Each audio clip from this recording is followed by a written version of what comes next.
చెల్లిని ఆ ధృవ పెళ్లి చేసుకోవాలంటే నేనిప్పుడు ఈ నిర్ణయం తీసుకోవాలమ్మా. అంటే కుండ మార్పిడి విధానంలో పూరిని ధృవ చేసుకోవాలంటే తన చెల్లి తారాని నేను పెళ్లి చేసుకోవాలి.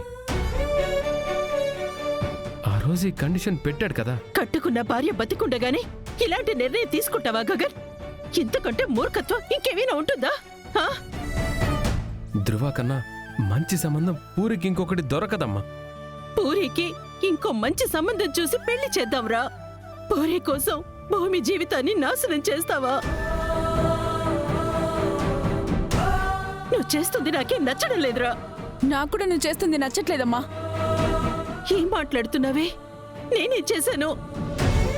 ఇంత జరిగిన తర్వాత కూడా నీకు భూమినే కనిపిస్తుంది కానీ నా జీవితం ఇలా అవ్వడానికి కారణం తనే అని ఎందుకు అనిపించట్లేదమ్మా నీకు?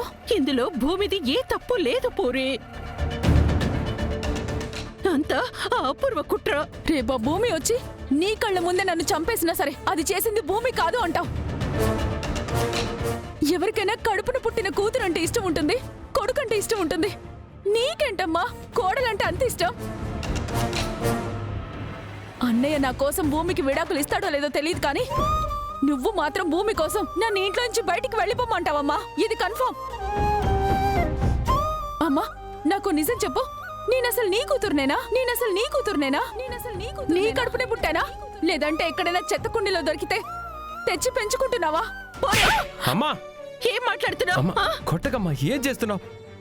చెల్లి మీద చేయి చేసుకున్నావా? తను ఎంత బాధలో ఉందో తెలుసు కదా నీకు. అదేం మాట్లాడుతుందో నువ్వు విన్నావారా? బాధలో ఉన్నప్పుడు ఒక్కొక్కసారి నోరు జారుతుంది. మనమే అర్థం చేసుకోవాలమ్మా. పురి, ఎందుకమ్మా ఏడుస్తున్నావు? నీకోసం ఏమైనా చేయడానికి అన్నయ్య ఉన్నాడు కదా. అమ్మ మాటలు వింటుంటే భయం వేస్తుంది అన్నయ్య. ఏ సంబంధం కూడా పోతుందేమో అనిపిస్తుంది. నేను మాటిచ్చాను కదా, నీ పెళ్లి ధృవతోనే జరుగుతుంది. టెన్షన్ పడకు. నిశ్చయ తాంబూలాల కోసం వాళ్ళింటికి వస్తారు కదా, అప్పుడే నీకు ధృవతో నాకు తారతో పెళ్లిళ్ళు నిశ్చయం చేసుకున్నా. రే గగన్, అదంటే చిన్నపిల్లరా. తెలియక ఏదైనా తప్పుగా మాట్లాడితే ఇది తప్పు ఇది ఒప్పు అని చెప్పాల్సింది పోయి భూమికి విడాకులు ఇస్తానంటావా? అనాల్సి వచ్చిందమ్మా, అనాల్సి వచ్చింది. ఎందుకంటే నా చెల్లెల జీవితం కూడా నీలా అవ్వకూడదు.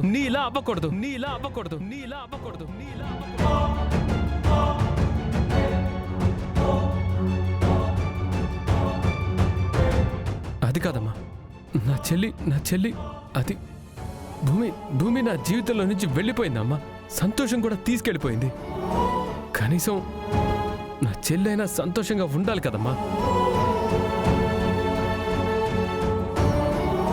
అమ్మా, నేను చెప్పింది నీకు తప్పుగా అనిపిస్తే క్షమించమ్మా.